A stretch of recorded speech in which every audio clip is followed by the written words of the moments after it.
Here's a story from today.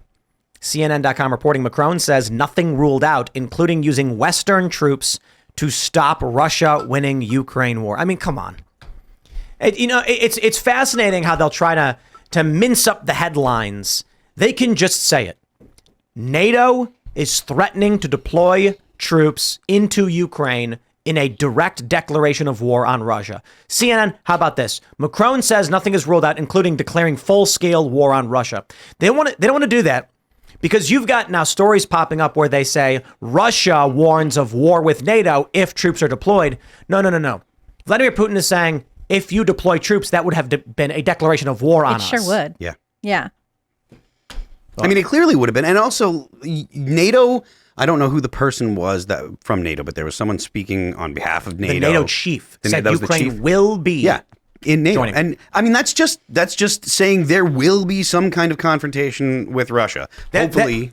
That is a personal declaration of World War III. Sounds like it to me. When the NATO chief came out and said Ukraine will be in NATO, what they said to Vladimir Putin at that moment was, consider yourself at war, and it will not stop until we get what we want. So I think something important to keep in mind is, so George Kennan, he was a father of the containment policy, right, during World War II. Basically, what created NATO down the road, North Atlantic Treaty Organization. And after the Cold War ended, he said the biggest mistake that we can make is the expansion of NATO eastward. Mm-hmm. That is what he said. The father of the containment policy. That's something to think about. And he said it would cause irrevocable damage in terms of trying to shore up relations with Russia. This is right after, 91, 92.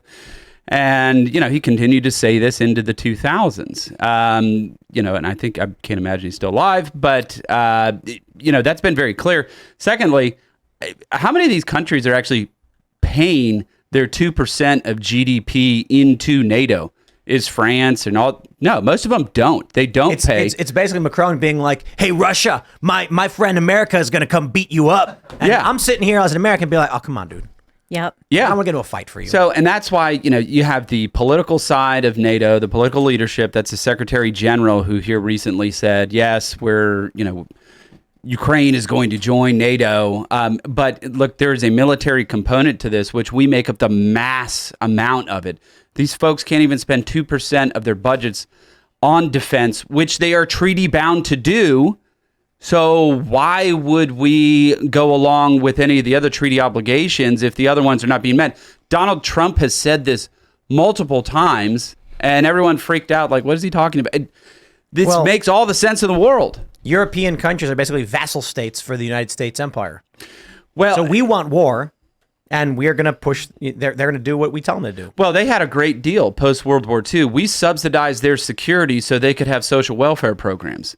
So that's basically what happened. NATO was the umbrella of security. Then they rolled socialism into the countries. And now we're going to have to show up and, protect. Didn't they also go through substantial disarmament in Europe? Yes. They haven't been manufacturing munitions. They haven't been manufacturing any weapons. They have instead let what they have, rust, and they haven't made anything new. Yeah, at the end of the day, NATO, that's us and the UK and like 10 troops from Slovenia and 10 troops from Croatia and, this and this and that.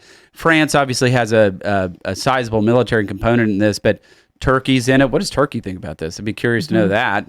They are a NATO ally. Have you looked at the NATO map? Man, we are really surrounding Russia on their western front. I mean, it's rude. With Turkey to the south, with Finland to the north, and now the last barrier, you've got Belarus and Ukraine, basically. Yeah, and I mean, there's some people that have talked about even expanding this to countries like Georgia, where you had break-off territories, South Ossetia and Abkhazia during that war that took place. Look, NATO served a very clear purpose, and I think it can continue to serve a purpose. They got to pay. Yeah, I mean, these folks got to pay up. They have to pay up. And, the terrible thing in all of this, and this has been reported, and you all have talked about this, is that there was a peace offer early on in this, and that got scuttled immediately to put us in the position we are now, which I think is completely unfair to the U.S. taxpayer and citizens that we're going to bear the brunt of decisions and statements that are being made by some foreign country who's actually not going to have to do much with it. Oh boy. Look, I mean, the whole interview that Tucker did with Putin. I was watching the Lex Friedman interview with Tucker today, and they were talking about the fact that Riley brought up about Putin wanting to get into NATO, making comments about we could align against Iran with Russia. Now, I don't know how truthful this is, but it seems like a whole lot better than a nuclear war with Russia. The entire time that, well, since at least 2012, there's been all kinds of CIA operations in Ukraine. The whole issue with Ukraine and stuff is heavily influenced by NATO and by the United States and by the intelligence apparatus and stuff. None of it's actually organic, and this is only causing more problems for the whole of the world. Like, why not be, why not align with Russia? Granted, Putin's not a good guy, but it's not like, Zelensky's not a good guy. Yeah, either. I mean, we there's so many not good guys out there on the political landscape globally. If you imagine that we only align with good people, I don't see any good guys. It is a childish way to look at the world, to think that the only people that the United States are going to align with are quote unquote good guys. Also, there's Childish no way to basis look for at the what world. good I can only means. imagine what weird little dinosaurs you're looking at right now. Right, it's very bizarre. It's weird to interact with you like this, Phil. No, I mean, look, Phil's right. Yeah, obviously. Putin taking them off? Yeah. Oh, bless you. Please do. Thank you. It was fun while it lasted. I mean, look, obviously, glad. Putin is not a good guy. I got that. The world's full of bad guys that, and guess what? The world's also full of hard choices for the United States. And look, I feel bad for what is happening to the people in Ukraine. There's no doubt. I mean, it's awful what is happening. But let's be realistic in terms of like the ultimate objectives here in Ukraine. Is it the total defeat of Russia and deposing Putin? Is that our strategic objective here? No one's really articulated that to me. Is it just continue to provide armaments till some type of peace settlement? Mm-hmm. No, I don't know. I think NATO's plan is the full and total subjugation of the Russian nation. Well, and if it is, it's a huge nation. That's a bad plan. yeah, look, I think it's like 8 time zones or something like that. And the issue 140 million people. Yeah, and the issue that we're going to have is who's going to be doing the peacekeeping operations and stability operations in that country when you have 20,000 loose nukes running around. That's going to be us. We're going to be doing that. Do you think Macron and France are going to show up and secure that? How many places are we going to get tied down while China continues to grow and strengthen influence and power? You know where the real war is going to be between the West and Russia? It's going to be Canada. Is there a South Park reference here? No, I know. I mean, if you think about it, like that's the fastest way to get to the United States from Russia is over the Russia is going to war with the U.S. Yeah. It's not going to waste time with European countries that don't make weapons. Right. If it really is going to be coming a war, Russia just goes over the North Pole. Yeah, that's the point. I mean, Russia's proximity to Canada is it's very close. Yeah, I mean, they even have a prison north of the Arctic Circle. That's where they were keeping Navalny and whoever else. The what is it? The Arctic Wolf prison. Yeah. Yeah. What a miserable sentence that must be. Go to the Arctic where Wolf. it's where it's Wolf dark. prison. Isn't that where Solzhenitsyn was up there in Siberia? And he talked about in Gulag Archipelago. He talked about like eating prehistoric frozen salamanders and stuff. I don't know that he was in the same one, but he was definitely but in he there. was he was up there in the frigid cold. Yeah, with the frozen creatures. So we got Google Earth pulled up right here, and it's like, I'm half kidding about the Canada stuff, but Russia, I mean, Alaska's right here. Yeah. If there's war, Russia is basically next to Europe and next to the United States. They're gonna go right through Sarah Palin's front yard. Right? She'll be able to see them. Yep. Could you imagine if like Russia conquers Canada? I don't know how much I would care. Oh, I like Canada. Yeah. I like Canadians. Yeah. I like Canadians too. A lot of moose, though. You know what I mean? I don't know We still have a how I bunch of feel about those Canadians at moose. post-millennial.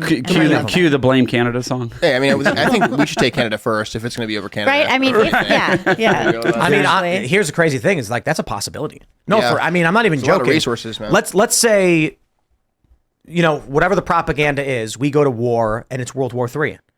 U.S. troops will immediately be in Canada. Yeah. Because Canada is right. We'd have to be. It's separated by a small, by a relatively small distance, and Alaska the Bering Strait is almost touching Russia.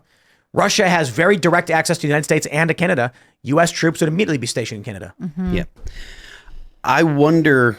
I mean, this is far fetched, but like the way that the Canadian government is going, if they don't make some significant changes, there is a possibility that they're currently the most authoritarian country in the Western Hemisphere. Have you seen that I can think of? Yeah. Have you guys seen recently in Parliament how they're discussing like if they can say the word fart in Parliament and stuff like that? Yeah. Whoa, They've got, like- whoa.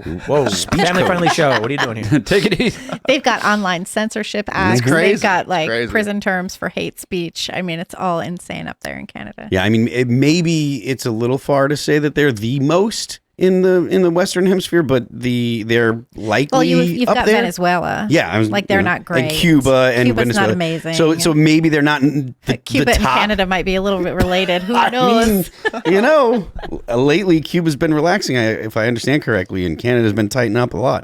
I told some friends of mine, I was like, look, if you need a place to stay and you want to go ahead and run south, it's not that far to my place in New Hampshire. Oh, that's not bad. It's a nice offer. Yeah. I will be hiding Canadians from the Canadian Mounted Police, and if the Canadian Mounted Police come on my property, I will shoot at you, police.